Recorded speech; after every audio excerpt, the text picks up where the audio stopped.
lana innaka antal alimul hakim. Rabbi shrah li sadri wa yassir li amri wahlul 'uqdatan min lisani yafqahu qawli.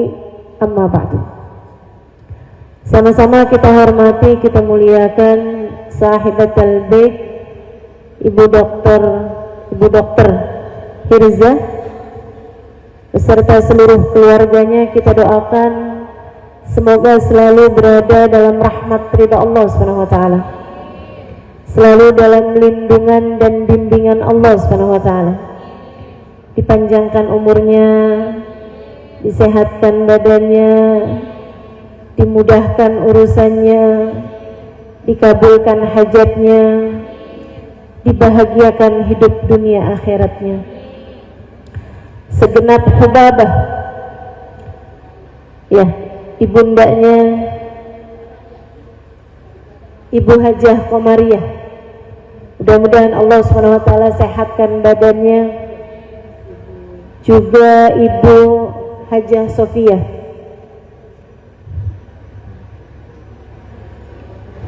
mudah-mudahan semua keluarga besar dari Kiai Haji Almarhum Tahir, semoga semuanya dalam limpahan rahmat ridha Allah Subhanahu wa taala insyaallah. Amin ya rabbal alamin. Para hubabah, wabil khusus Hubabah Anisah Al-Kaf, juga para hubabah-hubabah yang lain kita doakan mudah-mudahan panjang umur dalam keberkahan insyaallah. Para ustazah, bil khusus Ustazah Aisyah Baharun, kita doakan semoga semakin berkah kehidupannya insyaallah.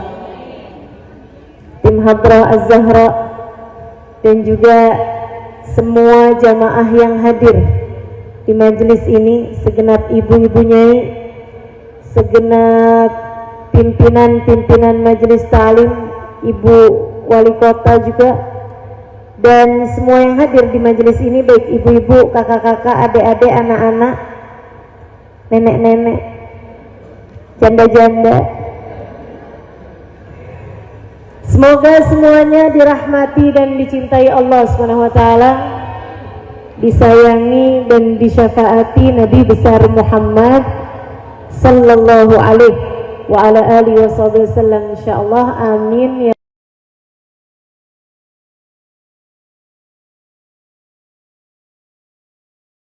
Manusia hidup di atas muka bumi ini, Kak, Bu, Dek, semuanya tergantung dari nasib. Ada orang yang nasibnya bagus, ada yang nasibnya jelek.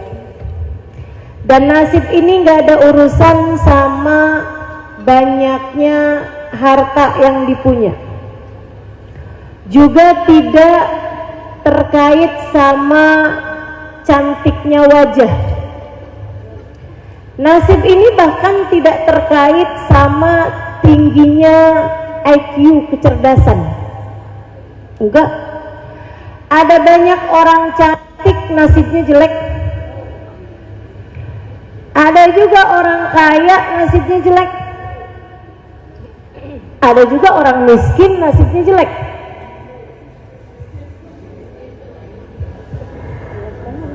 Ada juga orang pinter nasibnya jelek. Banyak juga orang nggak pinter nasibnya jelek juga.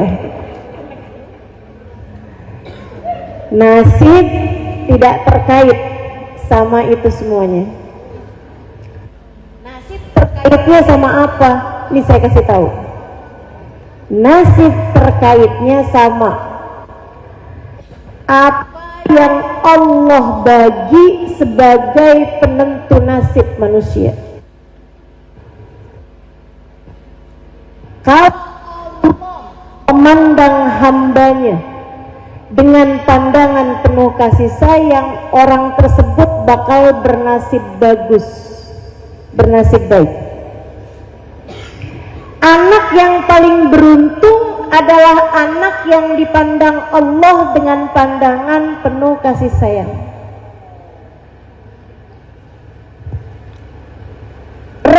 Remaja yang beruntung adalah remaja yang dipandang Allah dengan rahmatnya. Istri yang beruntung, bukan yang paling dicintai sama suaminya, bukan yang ditransfer paling banyak sama suaminya. Istri yang paling beruntung yang dipandang Allah dengan pandangan rahmatnya. Suami yang beruntung juga seperti itu, bukan yang dicintai istrinya paling banyak. Maksudnya cintanya yang banyak, bukan istrinya yang banyak ya. Akan tetapi suami yang paling beruntung yang dipandang Allah dengan pandangan rahmat. Ibu yang beruntung, bukan ibu yang punya anak paling pintar, paling berprestasi, bukan. Akan tetapi seorang ibu yang dipandang Allah dengan pandangan kasih sayangnya. Mereka yang paling beruntung dunia sebelum kelak di akhirat nanti. Kalau urusan akhirat sih kita tanpa ragu-ragu tentu saja. Yang paling beruntung di surga yang dapat rahmatnya Allah. Yang paling beruntung saat lewat jembatan yang dapat rahmatnya Allah. Yang paling beruntung di padang mahsyar yang dapat rahmatnya Allah. Kata Allah dalam Al-Quran, A'udhu billahi minasyaitanir rajim. Fa'ammal ladhina swaddat wujuhuhum akafartum ba'da imanikum fadhuqul adaba bima kuntum takfurun. Wa ammal ladhina biyaddat wujuhuhum fa fi rahmatillah hum fiha khalidun. Di padang mahsyar nanti kata Allah, aku akan jadikan sebagian wajah bercahaya, sebagian wajah aku hitam legamkan. Fa'ammal ladhina swaddat wujuhum, yang wajahnya Allah jadikan hitam legam, akafartum ba'da imanikum, kalian sih kenapa meninggalkan Islam padahal sebelumnya kalian telah aku beri hidayah? Kenapa kamu lebih tertarik cinta dunia padahal sudah aku perdengarkan padamu firman-firmanku? Kenapa kamu lebih tertarik jalan-jalan yang membuatmu jauh dari Allah dan meninggalkan ajaran serta jalan yang dibawa oleh Nabi Muhammad dan diteruskan oleh para ulama-ulama Islam? Fadhuqul adab. Sekarang karena kamu lebih tertarik sama selain jalannya Allah, rasakanlah azab. Bima kuntum takfurun, sebab ingkarnya kalian tersebut. Fa'ammal ladhina biyaddat wujuhum.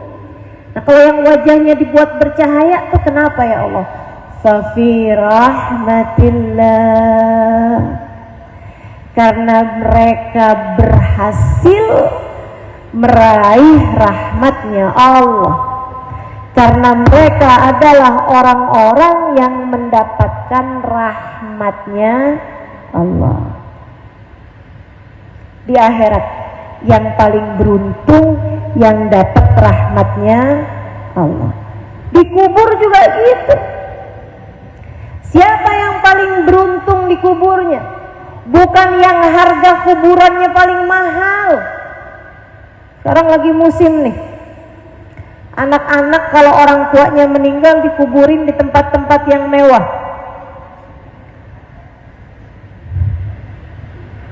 Nilainya kuburan ada yang 500 juta gitu, udah kayak rumah. Masya Allah. Sehingga sekalian, nggak ngaruh itu mah. Kubur itu masalahnya bukan seberapa mahal tanahnya, akan tetapi bagaimana orang di dalam kuburnya, adakah dia telah meraih rahmatnya Allah ataukah dia adalah seseorang yang dibenci, dimurka oleh Allah. Na'udzubillah min dzalik. Ini kalau urusan akhirat, teman-teman.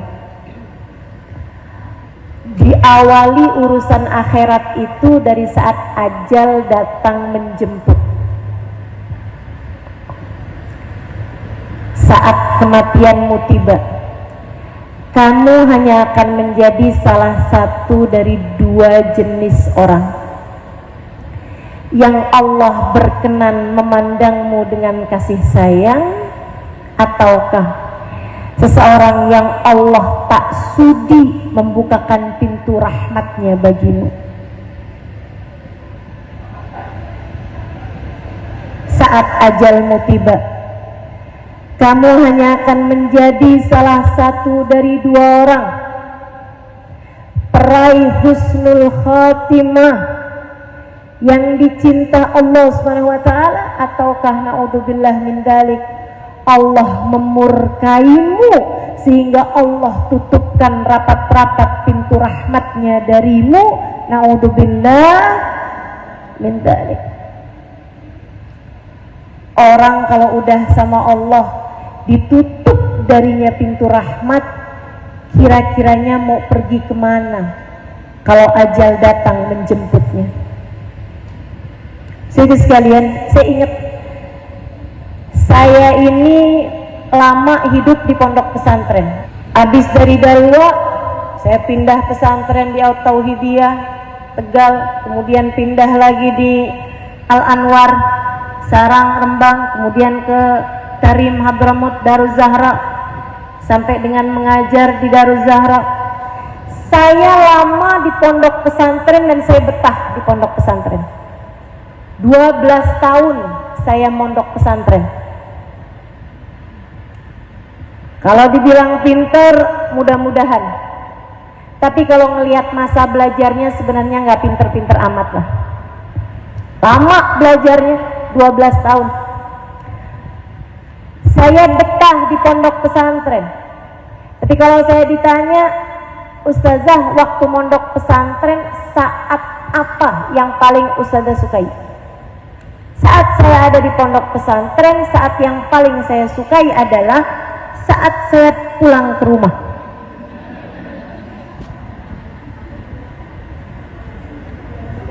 Seneng bener saya hitungin harinya, kurang berapa hari lagi gitu.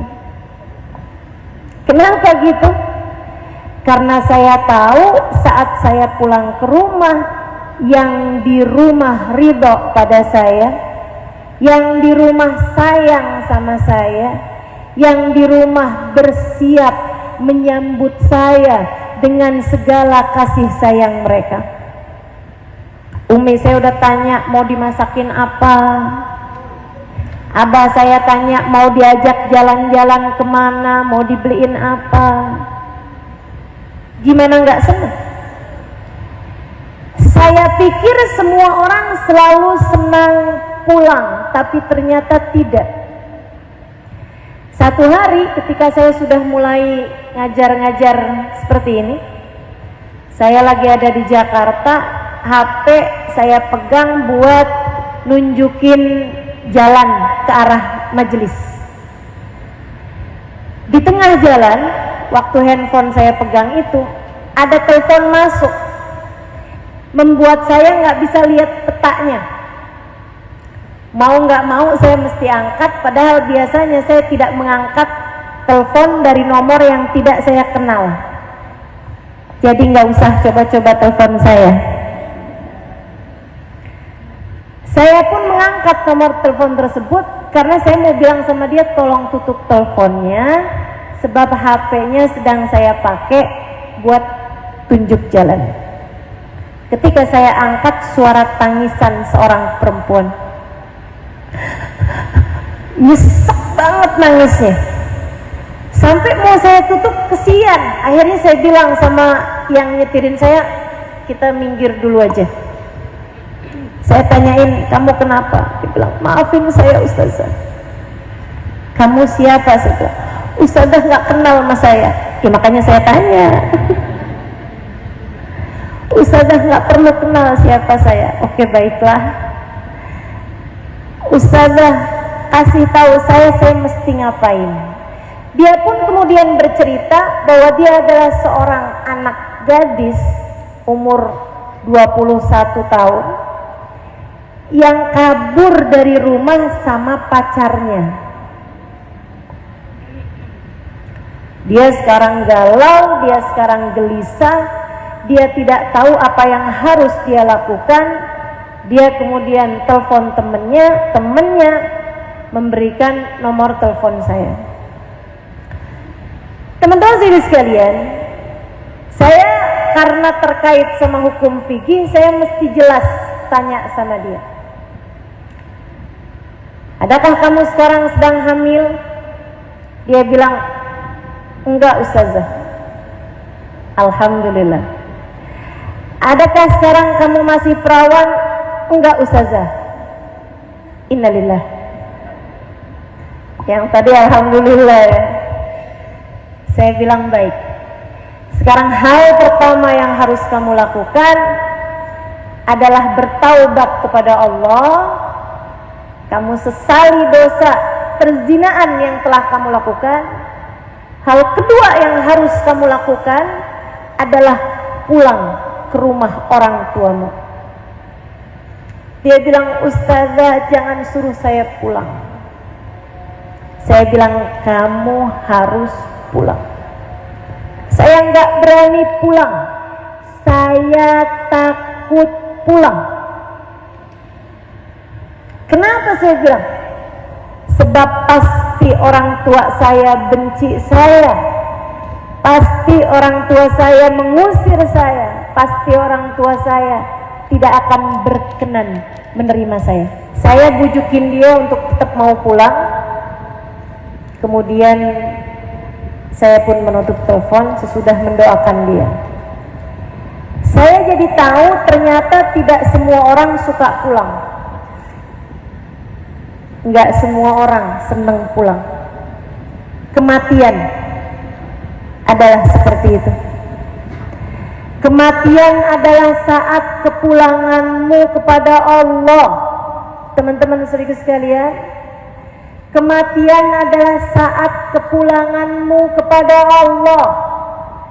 Ada yang senang ketika pulang kepada Allah karena dia tahu yang dia temui ridho padanya, karena dia tahu yang dia temui penuh kasih sayang padanya, karena dia tahu yang dia temui bersiap menyambutnya. Akan tetapi ada juga orang-orang yang ketika datang kematian dia ketakutan setengah mati. Kenapa? Dia tahu yang di dalam rumah tak berkenan untuk menerimanya. Dia tahu yang dia temui membencinya. Dia tahu yang akan dia temui, yang dia pulang kepadanya tidak ridho padanya. Dan bu, kalau kamu punya satu keperluan, satu kebutuhan yang sangat mendesak, tapi di rumah kamu nggak ada, kamu mungkin akan telepon saudarimu, kamu mungkin akan datang kepada tetanggamu. Satu pintu menolak, kamu bisa datang ke pintu yang lain. Satu orang menolak, kamu bisa datang kepada orang yang lain. Akan tetapi kalau kamu mati, kamu tidak datang kecuali kepada Allah. Kalau Allah menolakmu, pintu siapa yang akan kamu ketuk kemudian? Kalau di saat ajal datang menjemput, Allah tutup rapat-rapat pintu rahmatnya darimu, kemana kamu akan pergi?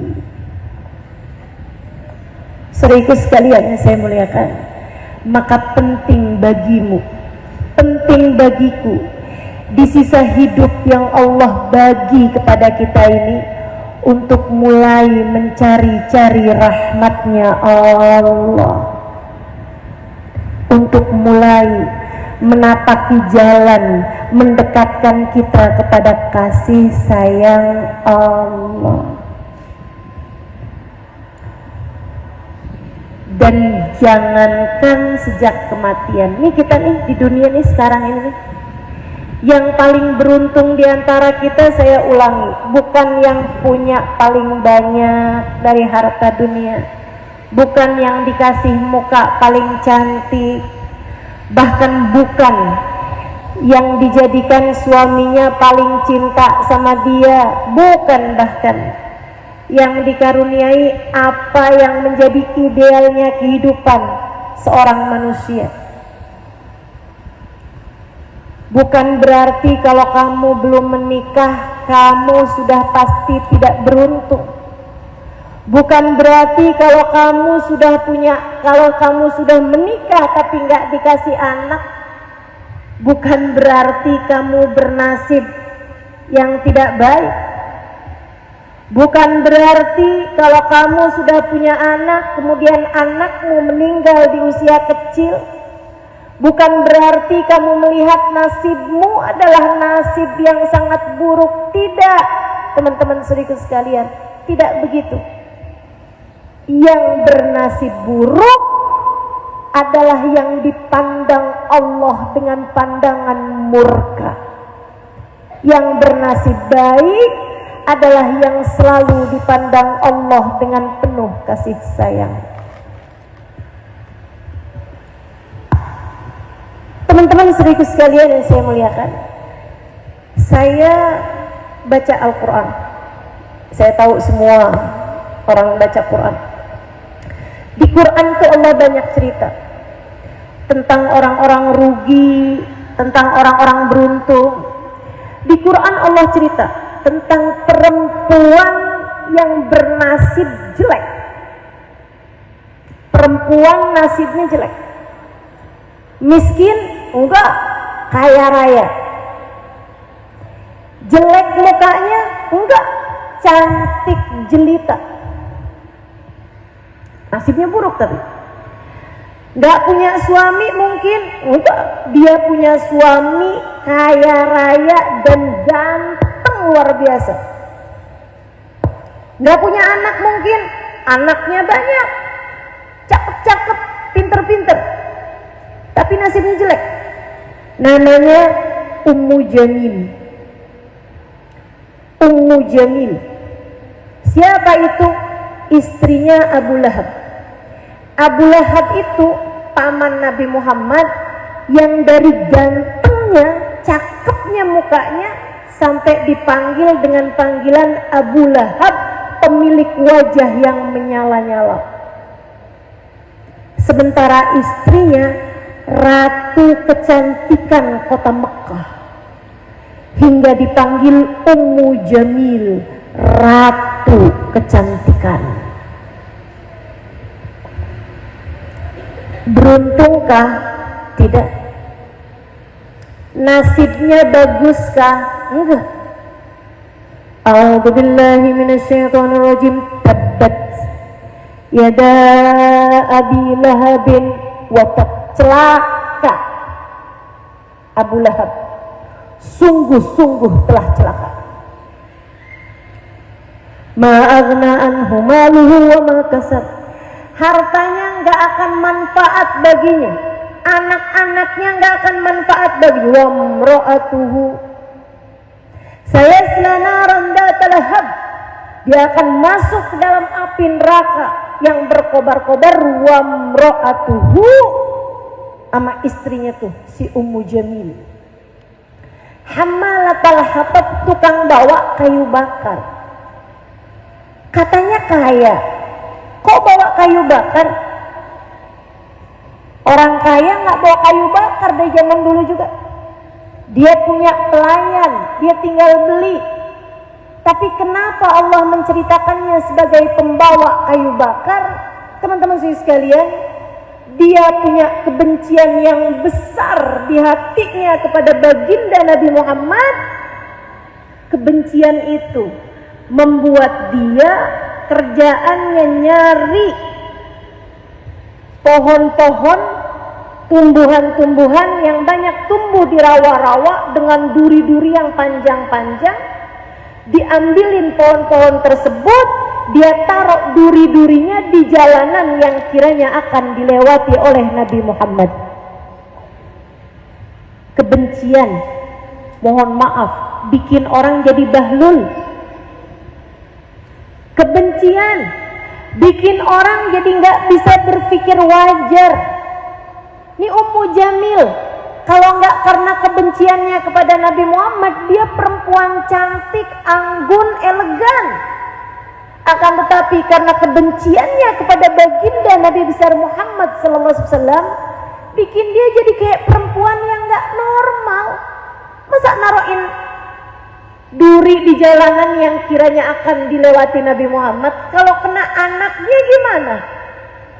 Kalau kena cucunya gimana? Kalau kena suaminya gimana?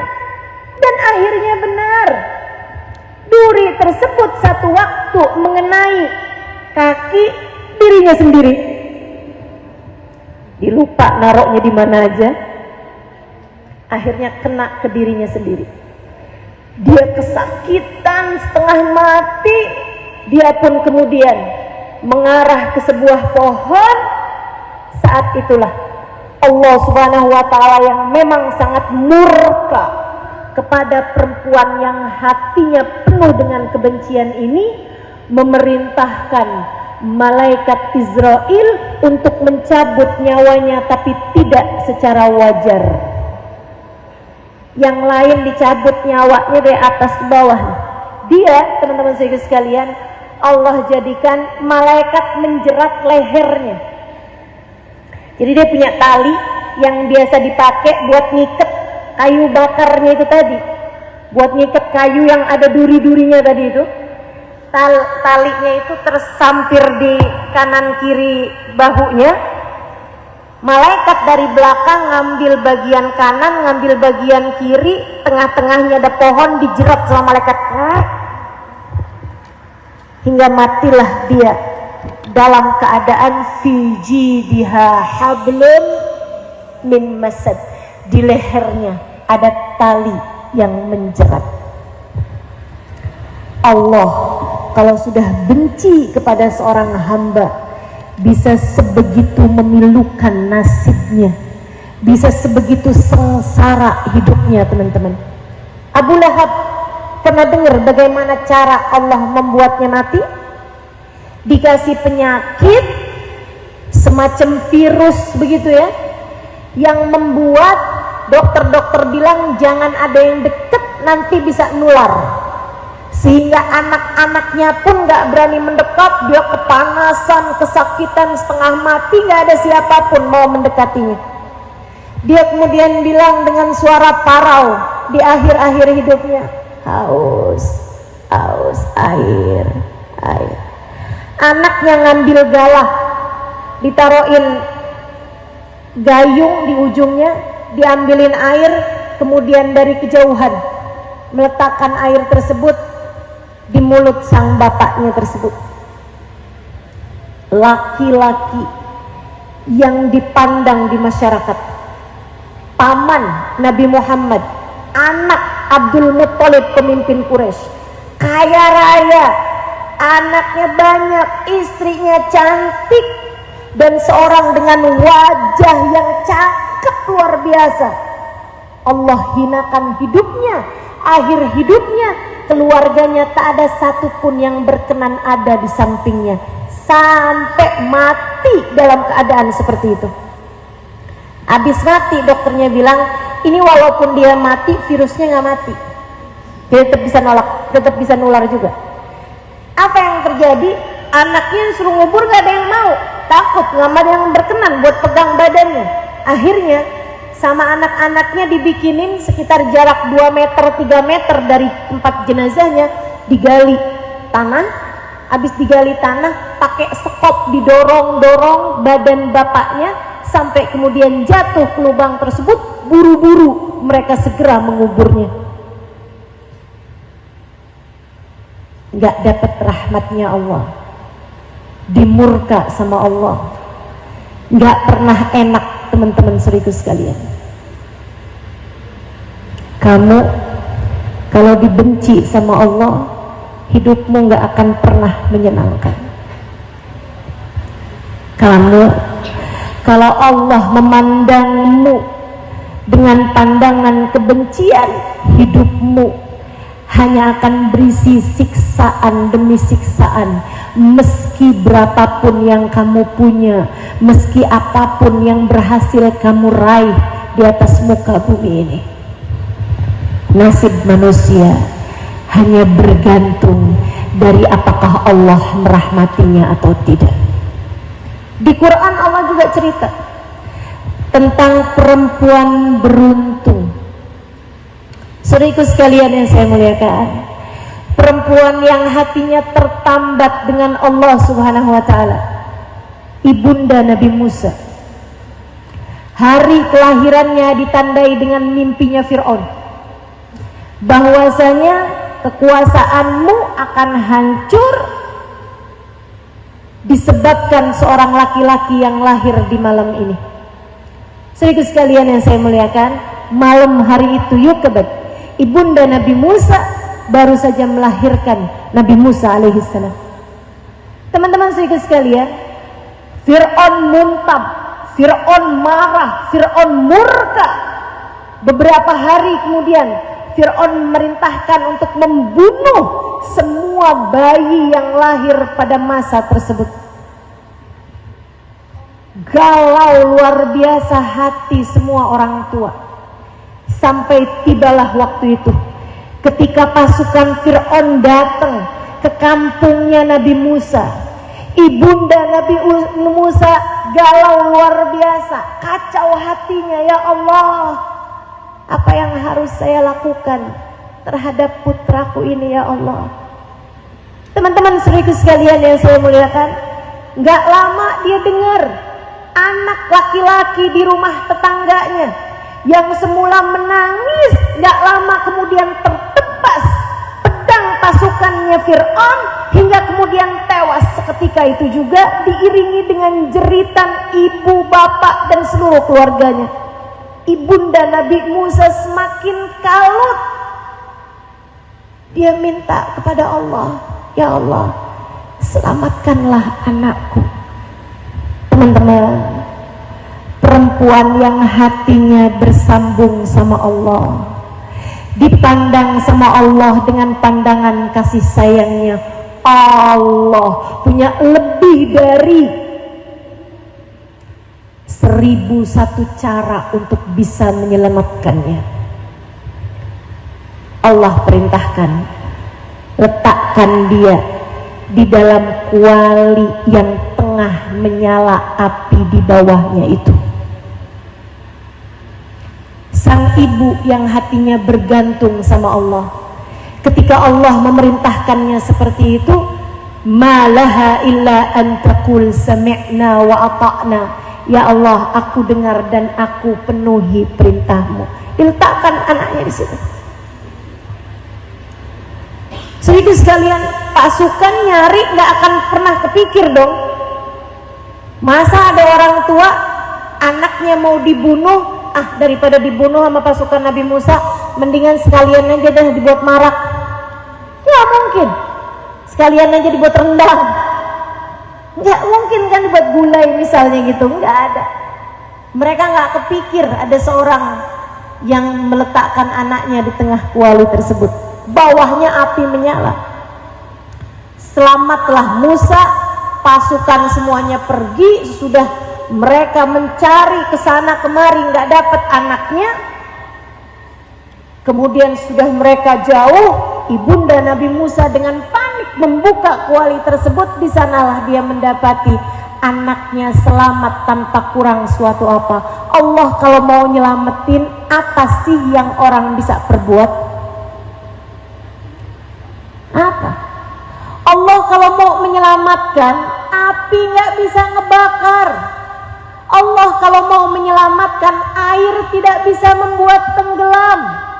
Allah kalau mau menyelamatkan, apapun aja bisa Allah berikan, termasuk kepadamu teman-teman. Kalau Allah mencintaimu, Allah menaikkanmu. Kalau Allah mencintaimu, Allah mendengar keluh kesahmu. Kalau Allah mencintaimu, Allah akan selalu membahagiakan hatimu. Allah akan selalu mengamankanmu dari semua ketakutan-ketakutanmu. Lebih ajaib lagi, ibunda Nabi Musa berdoa meminta petunjuk pada Allah. Ya Allah, bagaimanapun orang nanti pasti akan dengar bahwa saya punya anak. Ya Allah, gimana cara saya menyelamatkan anak saya? Allah bilang, alqihi fil yam, hanyutkan dia di sungai. Allah kalau punya urusan semau-mau Allah, teman-teman. Minta diselamatin malah disuruh hanyutkan ke sungai. Dikerjain, hanyutin ke sungai. Hati itu kalau udah terpaut sama Allah, apapun yang jadi perintah Allah, sami'na. Disuruh sholat 5 waktu, sami'na. Disuruh nutup aurat, sami'na. Disuruh lemah lembut kepada suami, sami'na. Disuruh lemah lembut kepada anak-anak, sami'na. Disuruh berbakti kepada orang tua, sami'na. Begitu. Maka dia pun sami'na wa ata'na, dihanyutkannya anak tersebut. Sambil galau hatinya membuat kepada saudara Nabi Musa, kakaknya Nabi Musa, dia bilang, nak, coba liatin itu kursi, coba liatin ke arah mana air membawa adik kamu itu. Subhanallah, Allah jadikan air mengarah ke rumahnya Fir'aun. Mau diselamatkan dari Fir'aun, Allah bawanya ke tempat Fir'aun. Istrinya Asiyah lagi mandi, kelihatan ada apaan tuh, pas dilihat, anak bayi.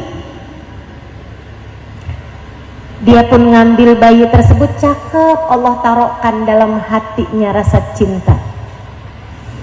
Dia pun kemudian masuk bawa anak. Fir'aun bilang, apa tuh Asiyah? Anak bayi. Laki apa perempuan? Jangan gitu dong, Mas Fir'aun. Udah saya lihat anaknya. Laki atau perempuan? Laki-laki. Mungkin ini anak yang akan menghancurkan kekuasaanku. Aku akan segera membunuhnya. Jangan gitu, Mas. Teman-teman sekalian, dari kisahnya Asiyah sama Fir'aun yang bisa membuat Fir'aun menerima Musa di rumahnya sesudah membunuh ribuan anak laki-laki yang lahir di tahun tersebut, membuat saya jadi berpikir bahwa ternyata semua suami sama saja bisa dirayu istrinya.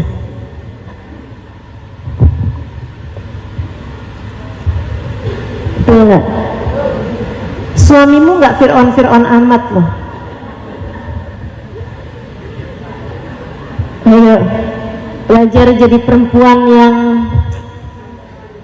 pandai merayu. Belajar jadi perempuan yang hatinya bersambung sama Allah.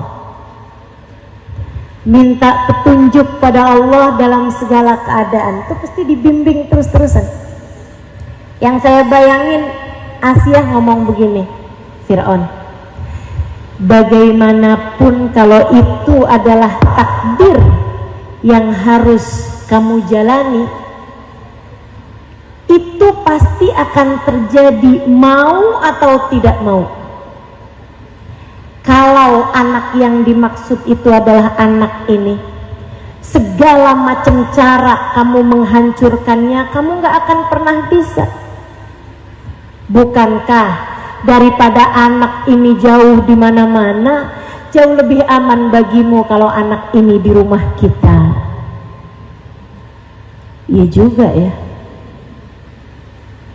Dirawat, anak lain dibunuh, anak yang akan menjadi kehancurannya Fir'aun malah justru dirawat. lihat bagaimana cara Allah menyelamatkan hamba-hambanya. Nggak masuk di akal kadang-kadang. Ibunda Nabi Musa nangis di rumahnya, ya Allah. Ini bentar lagi nih Musa ditebas batang lehernya nih. Nabi Musa bentar lagi nih nggak selamat nih, ya Allah. Selamatkan Musa, ya Allah. Selamatkan Musa. Dia tidak berurusan dengan Fir'aun, dia tidak berurusan dengan Asia, dia tidak berurusan dengan siapapun.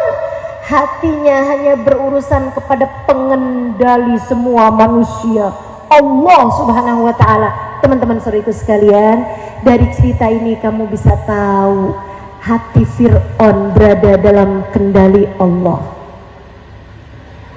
hati Asia dalam kendali Allah, hati raja-raja yang bahkan ngaku jadi Tuhan dalam kendali Allah.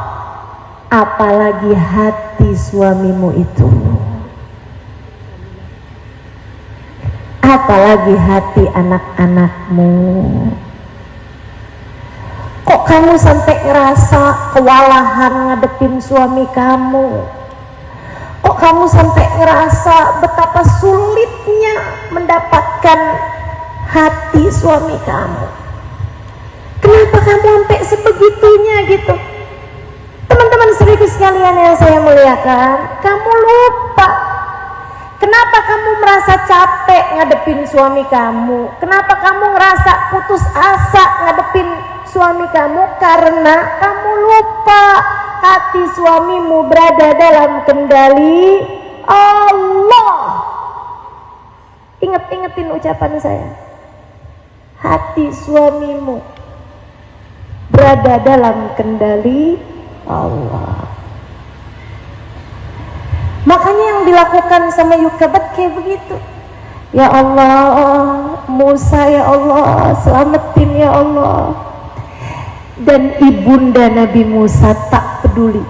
Dia tahu semua ada dalam kendali Allah. Dia bilang, ya Allah, kembalikan Musa padaku. Ya Allah, aku tak sanggup berpisah dengan buah hatiku, kembalikan Musa padaku. Dan Allah kalau punya mau, teman-teman, bukan hanya Musa diselamatkan, akan tetapi faharramna alaihil maradi'. Kata Allah Subhanahu wa ta'ala dalam surat Al-Qasas, maka aku pun halangkan dari semua para ibu-ibu susu min qabl. Faqalat hal adullukum ala ahli baitin yakfulunahu lakum wa hum lahu nasihun. Ibundanya nih, si Asia ini, ibu angkatnya nih, dia minta sama semua perempuan-perempuan yang lagi punya air susu, lagi punya ASI. Kalau punya susu semua ya, lagi punya ASI, dia minta untuk nyusuin Nabi Musa. Allah kemudian faharramna alaihil maradi'. Nabi Musa kecil, baru berusia beberapa hari, tiap minum air susu dari selain ibunya, semua dilepeh. Nggak ada yang dia mau. Bingung Asia kemudian. Asia akhirnya mengumumkan, siapapun di antara kalian warga negeriku yang sedang punya air susu, silahkan kemari. Aku akan menjadikannya ibu susu bagi anakku ini, dan aku akan penuhi kebutuhannya selama masa penyusuan. Ibunda Nabi Musa ngantri di antara perempuan-perempuan berasi. Semua dilepeh Nabi Musa sampai faradadnahu ilaih, kata Allah. Ajaib sih ini. Allah tuh terhadap hamba yang dirahmati ajaib, teman-teman. Alangkah beruntung jika kamu menjadi salah satunya. Allah kepada hamba-hamba yang dia cinta, yang dia sayang, melakukan segala keajaiban-keajaiban. Kata Allah, faradadnahu ila ummihi. aku kembalikan Musa kepada ibundanya. Biar kenapa ya Allah? Untuk membuktikan kekuasaanmu. Biar orang semuanya tahu bahwa engkau kalau sudah menyelamatkan seseorang pasti akan selamat juga. Enggak, kata Allah. Kaitaqarra ainuha wala tahzan, biar ibunya tenang hatinya dan gak sedih lagi. Biar ibunya gak nangis mulu. Biar hati ibunya bahagia, gembira. Kenapa gitu ya Allah? Sebab di sisi Allah air mata Yukabat begitu mulia. Sebab di mata Allah air mata dari seorang perempuan salehah begitu bernilai tinggi. Allah tidak mau air matanya jatuh untuk kesedihan-kesedihan duniawi. Kamu kalau dicinta sama Allah, Allah akan peduli setiap rasa hatimu, teman-teman.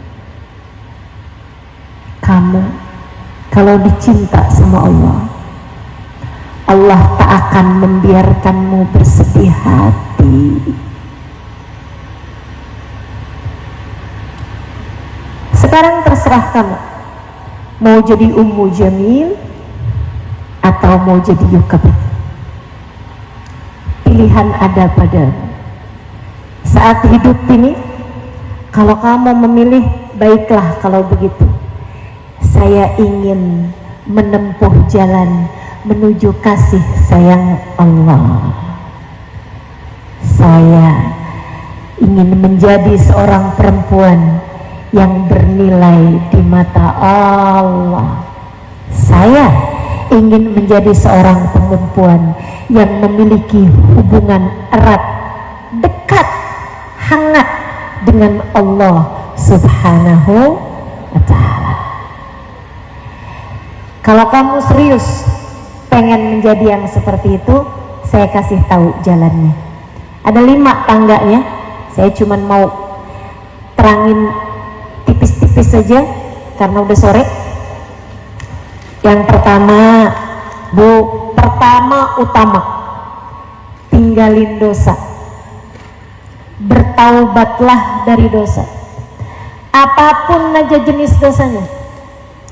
Kalau kamu di saat malam suamimu tidur, kamu WhatsAppan seorang laki-laki yang tidak halal bagimu, yang ketemuan saat reunian SMA, kamu bilang, suami saya nggak tahu ini, segeralah bertaubat. Suamimu tak tahu tapi Allah tahu. Kalau kamu di saat kamu sedang sendirian, kamu biarkan matamu, kamu biarkan telingamu mengerjakan hal-hal yang diharamkan Allah Subhanahu wa Ta'ala, segeralah bertaubat. Tinggalkan segala dosa. Sebab meski tak ada mata siapapun memandangmu, Allah Subhanahu wa Ta'ala melihatmu, melihat hatimu. Dan yang lebih berbahaya, Allah melihat ketertarikanmu terhadap yang diharamkan Allah Ta'ala. Allah tuh kalau lihat hambanya tertarik sama yang haram, Allah akan cabut darinya kenikmatan pada yang halal. Hati-hati, hati-hati. Sedikit sekalian yang saya muliakan, hati-hati sama semua jenis perkara-perkara dosa, termasuk harta yang haram. Hati-hati. Lebih baik sedikit tapi halal daripada banyak akan tetapi haram. Ia dapat membakar dunia sebelum akhirat. Nggak lihat gimana yang haram-haram bikin apa tuh sama orang-orang yang kamu saksikan di acara kriminal di televisi. Bagaimana harta korupsi bikin apa tuh teman-teman saya sekalian? Bawa kemana? Bawa penjara, bawa kehinaan hidup dunia, bawa kepada derita demi derita. Itu belum akhirat, masih dunia. Tuh udah Allah tunjukkan betapa yang haram tidak akan membawamu kepada kenikmatan apapun, hanya akan membawamu kepada dosa demi dosa, hanya akan membawamu kepada rasa tersiksa. Gak ada enak-enaknya barang haram. Barang haram tuh kamu kerjain seneng sebentar, susahnya lama. Tapi kalau barang halal, kayak ibunda Nabi Musa Yukabet, ketika melaksanakan perintah Allah, nyuruh anaknya ditaruh di atas kuali nyala, kuali panas, dia laksanakan perintah Allah, galau, takut sebentar, senengnya lama. Ketika Allah menyelamatkan anak tersebut, Allah suruh bawa, hanyutkan di sungai, galau, takut, khawatir, gelisah. Berapa lama? Sejam, 2 jam, sehari, 2 hari. Sesudahnya senang untuk waktu yang sangat lama. Selalu seperti itu urusan dunia, teman-teman. Nggak usah tertarik sama barang haram. Kepengen punya yang dipunyain sama temen, sampai pinjol, sampai mau-maunya jadi simpenan om-om. Ada yang begitu, mohon maaf, sampai mau-maunya jadi yang orang-orang hujat, namanya pelakor.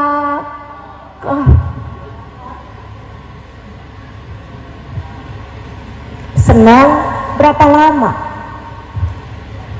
Senangnya berapa lama? Susahnya jauh lebih panjang. Jangan tertarik sama yang haram. 1, taubatilah dosa-dosamu. Yang kedua, taatlah, mendekatlah, bangunlah di waktu malam, tahajudlah. Taat tuh kelihatannya susah, tapi susahnya sebentar, nikmatnya lama. Bangun tahajud ngantuk sebentar, senengnya lama. Puasa Ramadan, laparnya sebentar, senengnya lama. Bukan begitu? Semua jenis ketaatan susah sebentar di awal-awalnya aja. Lama-lama tambah ringan, tambah ringan, tambah enak, tambah enak, tambah enak. Lama-lama jadi kenikmatan-kenikmatan beribadah. Masya Allah, Masya Allah. Yuk, mudah-mudahan bisa kita jalanin, insya Allah. Yang ketiga, kalau kamu kepengen jadi perempuan yang bisa dapat rahmatnya Allah, jadi hamba yang bisa dapat rahmatnya Allah, 1 tadi, jangan tertarik sama dosa, tinggalkan, bertaubatlah dari dosa. Yang kedua, kerjakan ketaatan, sholat jangan tinggal, aurat jangan dibuka-buka, kan gitu ya. Al-Quran kita baca, sholawat kepada Nabi kita baca, majelis taklim kita hadiri, tuntut ilmu kita jalani, taat kita kerjakan. Yang ketiga, hatimu bersandarlah hanya kepada Allah yang satu. Jangan bersandar kepada siapapun atau apapun, teman-teman. Semua lemah, semua tak berdaya. Kamu sandarannya mau Allah aja. Ingetin diri terus, ingetin diri terus, ingetin diri. Suami hatinya lagi berpaling kepadamu, ingetin diri, ingetin diri. Wahai diri, tenang, yang tenang. Hati suami ada dalam genggaman Allah. Ya Allah, kembalikan hati suamiku hanya kepadaku. Begitu? Enggak. Terus biarin aja nih hati suami berpaling kepada perempuan lain. Enggak gitu juga. Tapi kamu harus cari tahu, Kenapa Allah membuat hati suamimu berpaling darimu? Bisa jadi karena Allah melihatmu meletakkan cintamu kepada suamimu sepenuhnya. Allah cemburu padamu. Saya sering berpikir bahwa ketika hati suami berpaling dari seorang istri, itu adalah cara Allah untuk mengenalkan kepada istri tersebut bahwa hanya cinta Allah lah yang sejati. Allah kayak lagi mau bilang, tuh liatin, kamu sih cintanya sama suami aja, aku kamu tinggalkan. Lihat, hati suamimu bisa mudah berpaling darimu, sementara aku, apabila aku cinta padamu, aku akan mencintaimu selamanya. Gitu. Mendekatlah kepada Allah. Teman-teman saudaraku sekalian yang saya muliakan, sandarannya sama Allah aja, sandarannya sama Allah aja. Bilang sama hatimu, ya Allah, saya lemah, akan tetapi bersama saya ada Engkau Dat yang maha kuat, maka saya tidak akan takut terhadap apapun. Ya Allah, saya sakit, tapi bersamaku ada Engkau.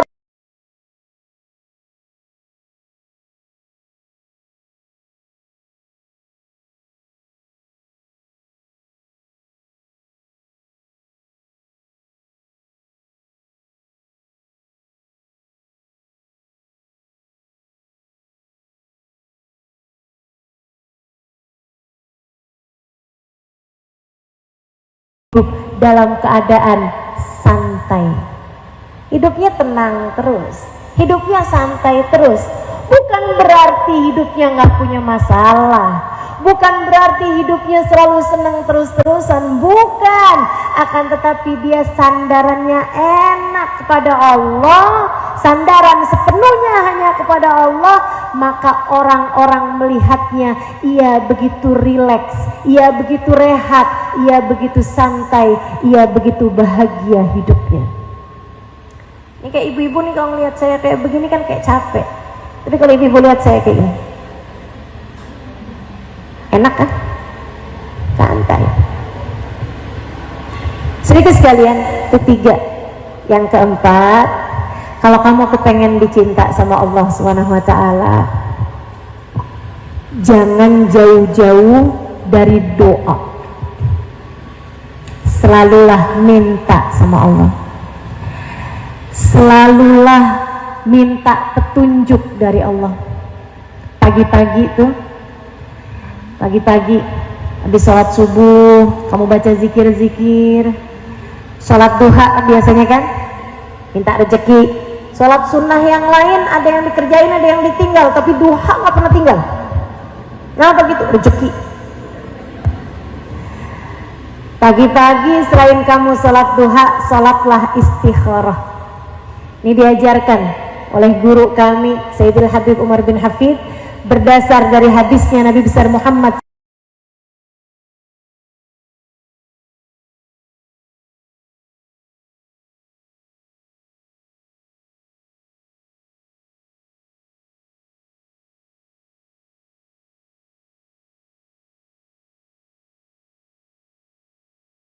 sholat istikharah, sebagaimana Nabi selalu mengajarkan kami untuk tidak pernah meninggalkan sholat fardu. Sampai sebegitunya, tiap pagi sholat istikharah. Ulama ada yang banyak ngebarenginnya sama sholat isyraq, bahkan ada yang ngebarenginnya sama sholat qobliyah subuh. Tapi kalau kami biasa mengerjakannya ngebarengin sama sholat isyraq atau sholat duha. Usolli sunnatal istikharah rak'atain lillahi ta'ala.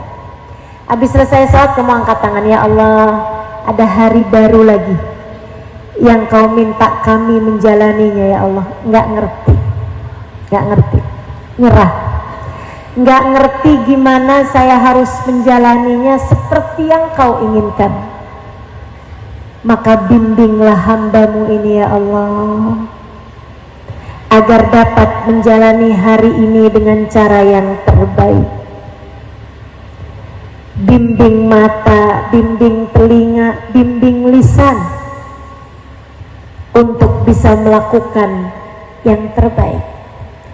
Bimbing hati ya Allah, biar dapat merasakan semua rasa dengan cara yang terbaik. Nanti dibimbing, sedihmu karena Allah, banggamu karena Allah, senangmu karena Allah.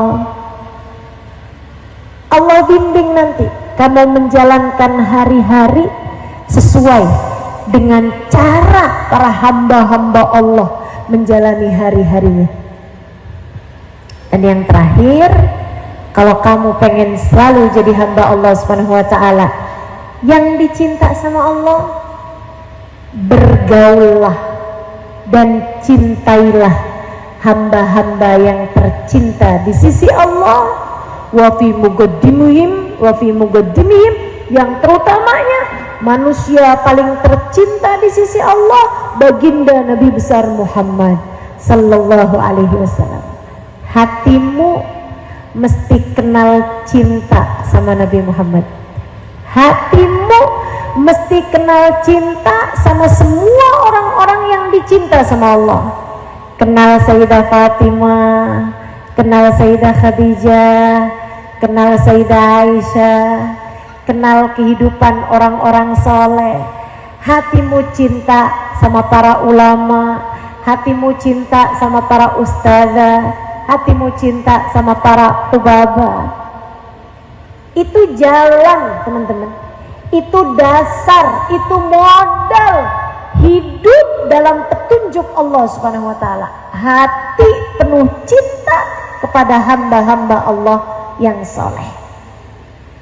5 hal itu kalau kamu jalanin dalam kehidupan, kamu jauh dari dosa-dosa, kamu kerjakan semua perintah dan ajaran Allah Ta'ala, hatimu tidak bersandar kecuali kepada Allah, hatimu tidak terpaut, tidak bergantung kecuali kepada Allah Subhanahu wa Ta'ala, hatimu tidak berharap kecuali kepada Allah Subhanahu wa Ta'ala. Dan yang keempat, kamu selalu dekat dengan permohonan, berdoa, beristikharah, minta petunjuk Allah Subhanahu wa Ta'ala senantiasa. Yang kelimanya, kamu selalu berkawan, berteman dengan orang-orang baik-baik, berteman, berkawan dengan baginda Nabi besar Muhammad, sehingga Nabi senantiasa ada dalam hatimu. Kamu selalu ingat kepada beliau, berkawan dengan orang-orang saleh, berkawan dengan para ulama-ulama. 5 hal tersebut kalau kamu jalankan layak menjadikanmu seorang perempuan yang berhasil meraih rahmatnya Allah. Dunia kamu bahagia, mati kamu husnul khotimah, di akhirat nanti kamu akan masuk surga. Kita semua yang hadir di majelis ini, semoga Allah Subhanahu wa Ta'ala berkenan memandang kita semua dengan pandangan kasih sayang, merahmati, mencintai kita. Dan semoga saja semua dari kita dan keluarga kita, tak ada siapapun yang dibenci oleh Allah Subhanahu wa Ta'ala, tak ada siapapun di antara kita yang dimurka Allah Subhanahu wa Ta'ala, tak ada siapapun di antara kita yang ditolak, diusir oleh Allah Subhanahu wa Ta'ala. Semua dari kita dirahmati dan dicintai Allah Subhanahu wa Ta'ala. Ala hadhihi niyah wa bi kulli niyatin salihah jami'ah syamilah ila hadratin Nabi Muhammad sallallahu alaihi wa ala alihi wasallam. Al-Fatihah.